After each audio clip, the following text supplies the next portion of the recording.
Hi, in the last section we was talking about the estimating a population proportion. Now it is time to estimate a population mean. Let's consider this problem. We would like to estimate the mean GPA of all the US high school, the senior class high school students, using just our class data, and we assume that it is a representative random sample. Moreover, we also wish to determine the margin of error for our estimates to have a measure of its precision.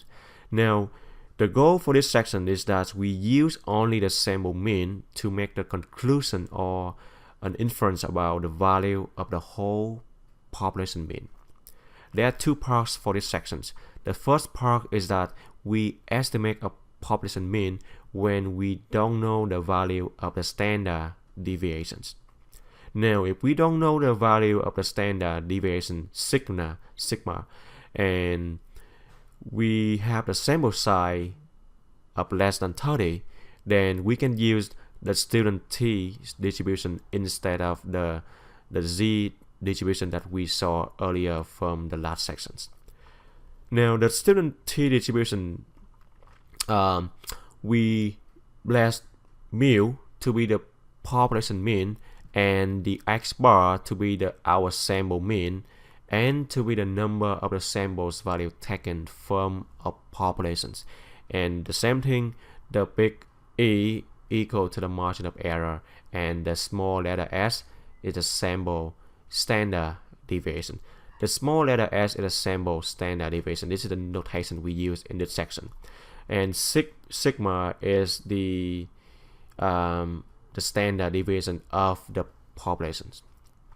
Now, if a population has a normal distribution, make sure that the whole population has a normal distribution. Then, when we draw the sample, we can use the student t distribution with the degree of freedom n-1 to make the t distribution with this formula, which is x bar, which is a sample mean, subtract the population mean over the sample standard deviation dividing by the square root of the n, which is the number of sample value taken from the whole populations. Now, if the original population is not itself normally distributed, then we can we use the condition n is bigger than 30 for justifying the use of the normal distributions. Okay, so make sure that if we use this t distribution, the population should has a normal distribution. If it's not normal distributed, then we use the condition that the sample size should be bigger than 30. So in order to use the student's t distribution, we need the population to have a normal distribution and the sample size is less than 30. Okay. We can think of the t distribution as a z distribution, but with an adjusted standard deviation that increases for smaller sample sizes to account for a larger margin of error. So that's why it's only dealing with the population, the sample size of less than 30. Now, the number of degree of freedom is n-1. This is the number of the values in the final calculation of a statistic that are free to vary. So for instance, if there are 10 test scores and they have a restriction that the mean should be 80, now to find the mean of the 10 test scores, we add all the values together, the 10 scores together, and divide that by 10. So in order for you to get to the mean score of 80, the sum must be 800, because we take 800 at the end, divide by 10, which is the number of the score, to get back to 80 for the mean. So we can freely assign any values to the first 9 scores. There's 10 scores, so we can randomly put any values for the first 9 scores. But then the 10th score, it would then be determined, because it has to add to the 9 scores to get to 800. So we cannot have the freedom to choose any value for the last score. So that means if there are 10 scores, then we can only freely assign 9 of the score, which is the number of the max minus 1. So that's why the degree of freedom is n minus 1. The critical value in this case is with the same concept that we saw earlier from the z alpha over 2, but this is only for the t's alpha over 2 because we are using the student t distribution instead of the z distributions. And we can use the technology TI-8384 or the table A3 to find the critical value t alpha over 2, and we'll see that in the next few examples. Let's try the first examples. Consider that we have a sample size of n to be 12, and this is a simple random sample selected from a normally distributed population. So we know that this is a normally distributed population, so we are good for the requirement. Now find the critical value t alpha over 2 corresponding to a 95% confidence level. We have n to be 12 because that is the total number of the samples. So we can find the number of degree of freedom, which is n minus 1, right? N minus 1. And n is 12, minus 1 is 11. Now, 95% confidence interval. 95% is telling me that alpha is 5%. That means the other 5%, that's the probability is not in the interval. So 5% is for alpha. So alpha convert to decimal is 0 to 0.05, and we are looking for alpha over 2, so 0.05 divided by 2 is 0.025. 0.025 is the area to the right of t alpha over 2, which is the red one here. In order to figure out the left area, remember the whole thing is 1, the area is 1. We know that this is 0.025, so we just subtract that from 1 to get the total on the left side. And in order for us to find the critical value,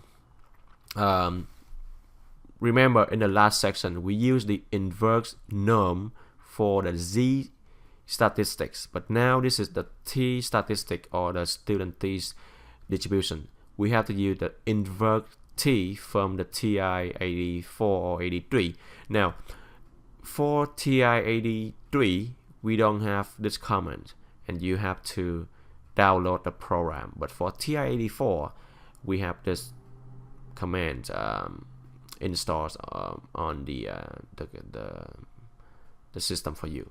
So all you do is you take the invert t command and then input the area to the left of the value, which is 1 subtract whatever you got on the right here, comma, and then input the degrees of freedom. So if you do that, you should be able to get 2.201. Now let me quickly check that for you here. So let me pull the TI-83 here. So let me turn it on. Okay. So all you do now is second, and then go to vars or distribution here, and then just arrow down to inverse t, enter, and then the area.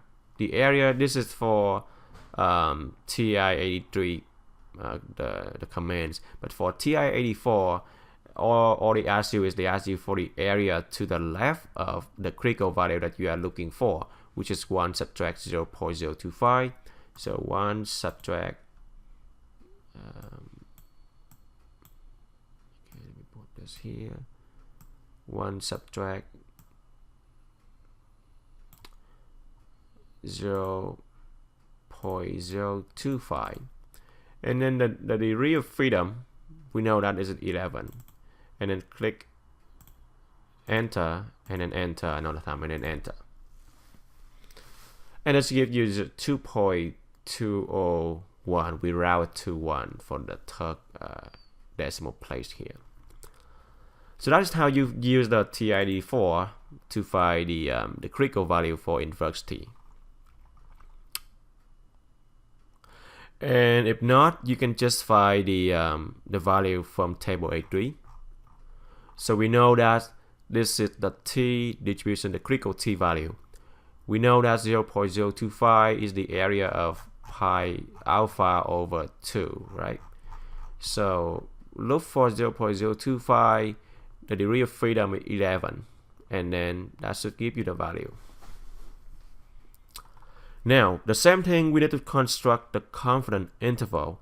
The confidence interval, again, is just the range of the values in which we are confident to say that the two parameters should lie within this confidence interval. And before the last section, we was talking about the confidence interval for the proportion of the population, but now we are talking about the mean or mu. There's two symbols requirements.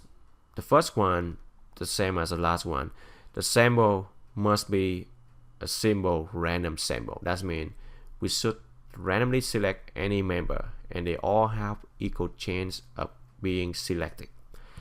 The second one is that either or both of these conditions is satisfied. The population itself is normally distributed, or if not, then the sample size must be bigger than 30. And then the confidence interval is just that we got the point estimate, the sample mean, and we subtract the margin of error, or we add the margin of error to get the lower and the upper limit. So mu is the population mean, x bar is the sample mean, n is the number of the sample values taken from a population, is the margin of error, s is the sample standard deviation. This is the sample one, not the population. S is the sample one. Sigma is the this s is a sample standard deviation, and sigma is the population proportion standard deviation.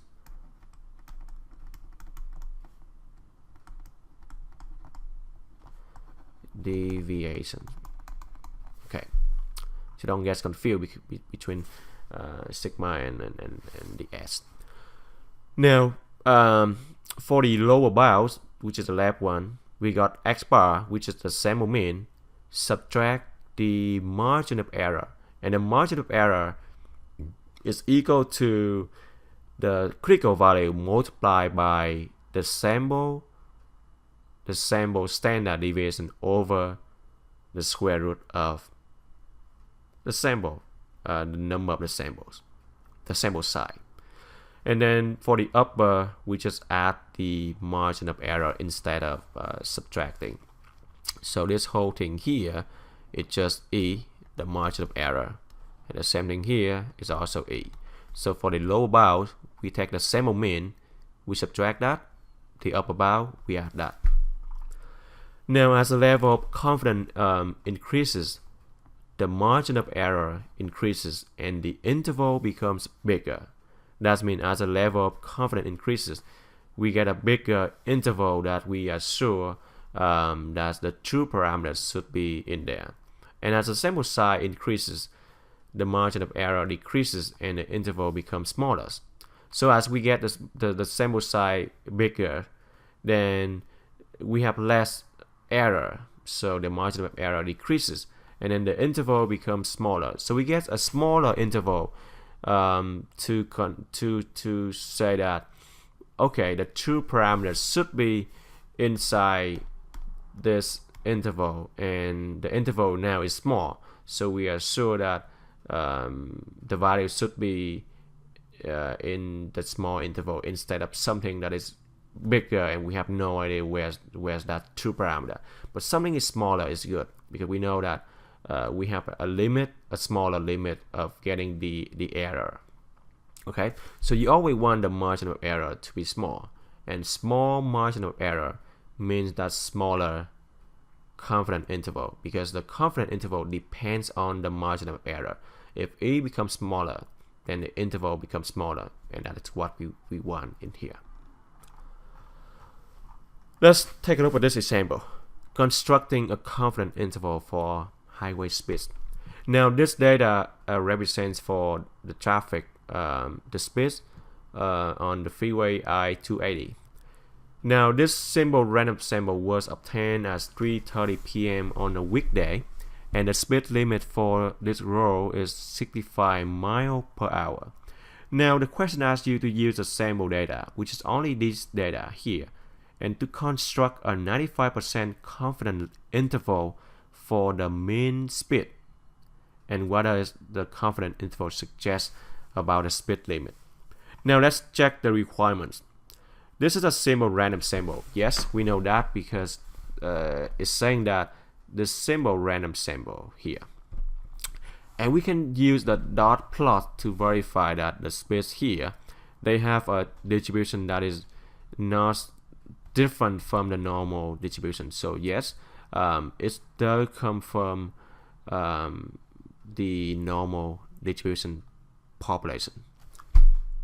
Okay, so now all we have to do now is we are looking for the lower bounds and the upper bounds. And before we can do that, we need to find the sample mean x bar, okay, and then the margin of error. The sample mean is that the mean, the average value of all of these data. So all you do now is you add all of them, and then because there are 1, 2, 3, 4, 5, 6, 7, 8, 9, 10, 11, 12 of them. So you add all the numbers together, divide by 12. You should get x bar to be 60.7 miles per hour. And then we can also find the sample standard deviation s, small s, which is 4.1 miles per hour. And again, because we are using 95% confidence interval, which is the same thing as the last example, so the critical value for that should be 2.201, because it happened to be that we have also 12 sample size, which is the same thing as the last one. That's why using the last example, the critical value for t is the same thing. Now the lower bound is just x bar, the sample mean, subtract the critical value, and then s is here, divided by the sample size, in this case 12, there's 12 data points. And then we add that to get the upper bounds instead of subtracting to get the lower bounds. And then this is the lower bound, this is the upper bound. So we can make the conclusion that it appears that the mean speed is below the speed limit of 65 miles per hour. So we can see that even though that the speed limit is 65 miles per hour, but most of the cars, they travel with the speed of less than 65 miles per hour. We used only 12 data sample, and we make the conclusion about that. Now, how do I find the sample mean and the sample standard deviations using the TI-83 or 84, which is x bar and s bar s here? Now, the way you can do that is that you go to the stats. Let me try to pull up my calculator here so that it makes sense. Okay, so all you do now is just we go back to the data. Is the data. Now you go to the stats, and then we stay on the edit tool here, and then click on number 1, edit. Now L1 is the list of data that you want to put all of them in here. You can put either L1, L2, L3, but L1 is the first column, so just use L1. So I input 62, enter. 61, I just have to input all of them. 61, the next one, 57, 61, 54, 59, 58, and 59, 69, 59, 69, 60, 67. So the first step is that we store all the data into the TI-84. So when you store that, quit and then go back. Now go back to the stats, and then all you do now is you have to move the right arrow to calculate the value. and then we are using one variant statistic here, one var stats here. So press that. Okay, so in here we are asked to enter the list, and remember we store the data from list 1, L1. That's why I put the L1 here. And how do I get L1? You can see that this is L1. Let me clear it here. So L1 is here. So L1 is the blue color. So I use the second, and then click here to get the L1. So L1 is here. The frequency of the list, you just have to input it to be 1. Okay, not second anymore, but just 1.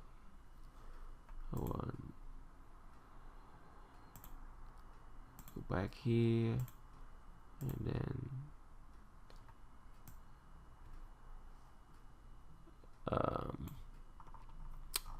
there's an error here. Let me try to put it again. Frequency of that.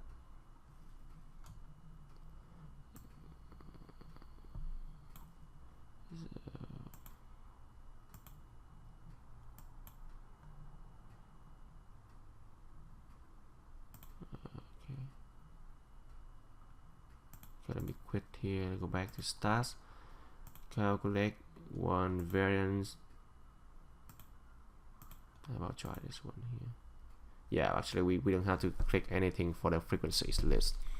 It still can give you the points. Now you can see from here, X bar is the sample mean 60.66 or 60.7. The sample standard deviation is 4.1. And the small s here is the x, which is 4.07 or 4.1. So this is the value we are looking for, and then xs is also the value we are looking for the s here, and then n is 12 data points. So remember that we don't need to put anything for the frequency list as before.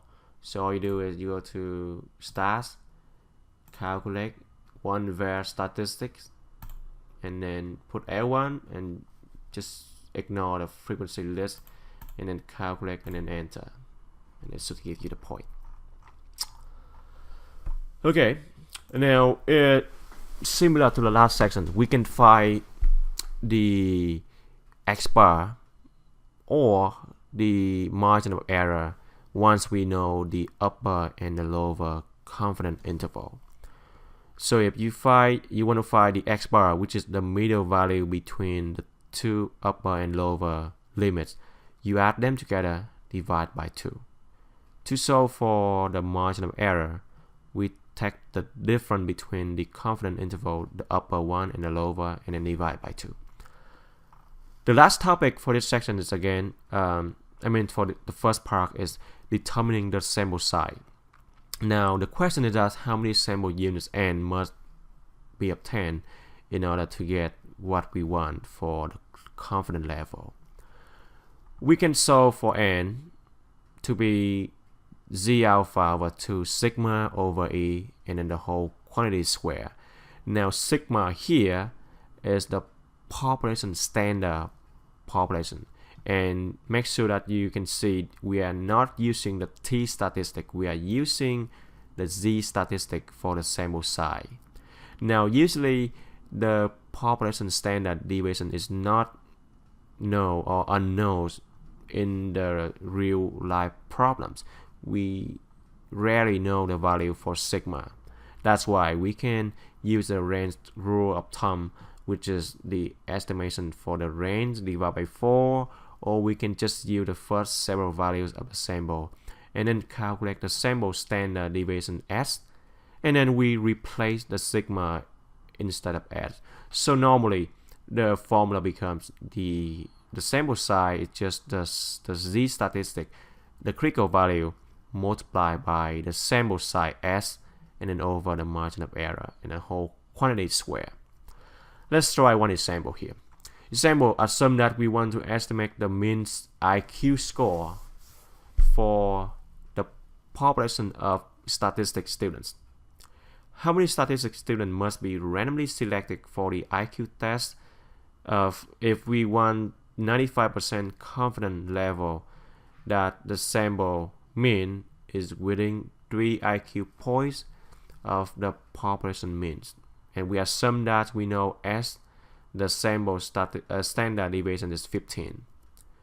Now, because we want the sample mean to be within 3 IQ points of the population mean, then the margin of error is 3, because remember that the mu, how do we relate that? This is the margin of error. The sample mean, subtract that, get you the lower bound, and add to the sample mean, get you the upper bound. That's why when we say that we want the sample mean to be within 3 IQ points, that means we want the E to be 3. So using the formula right here, n is equal to the critical value of the z statistic multiplied by sample standard deviation, which is 15, is given here. And go back to section 7.2. The critical value for the z statistic when we have 95% confidence level is 1.96, and the margin of error is 3 points. That means is equal to 3, and the whole quantity square give me 96.07.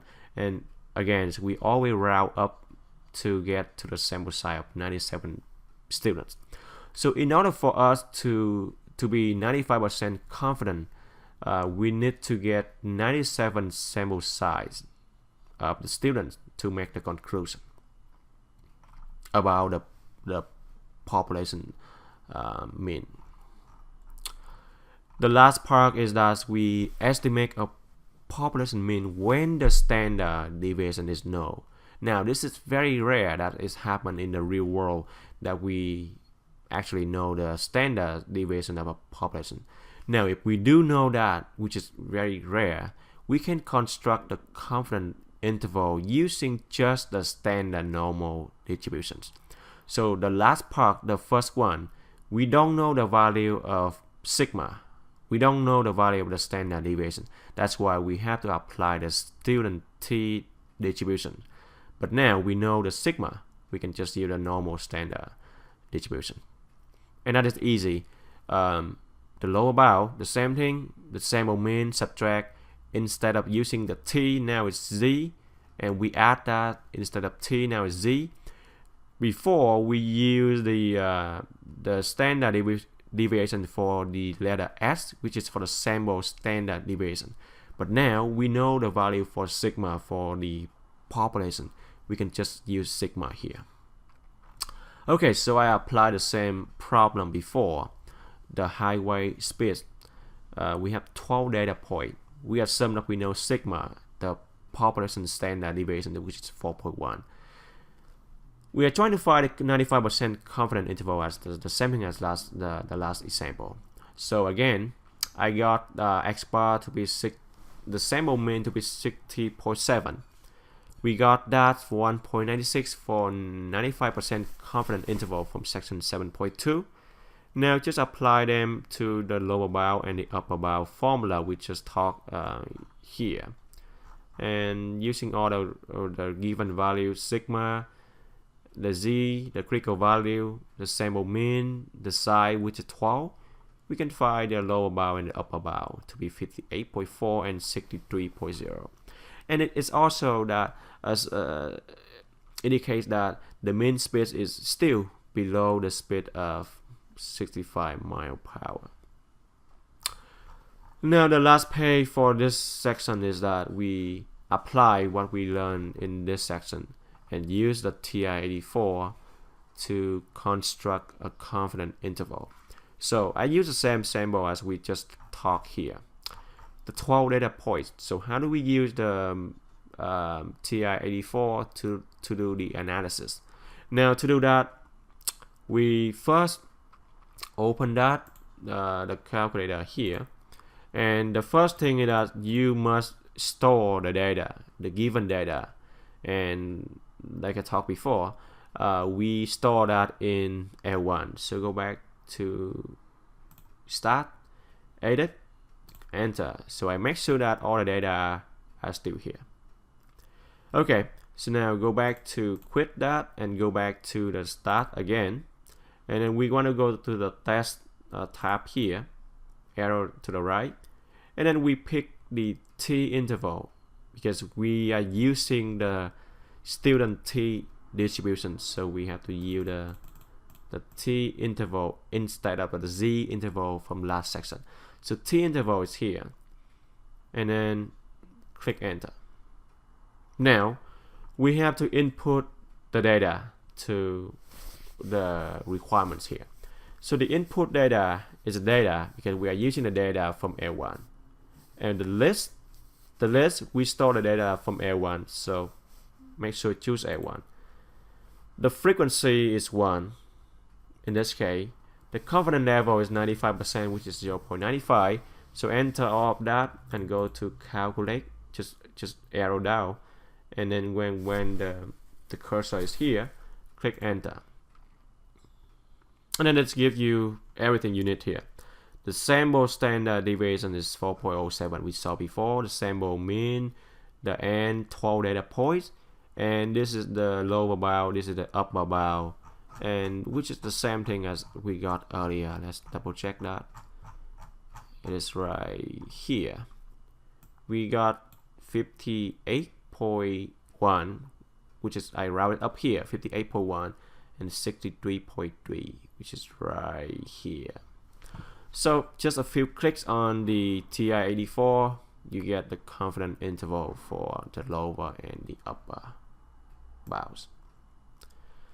And that should be the end of this section 7.3, estimating a population mean. And thanks for watching.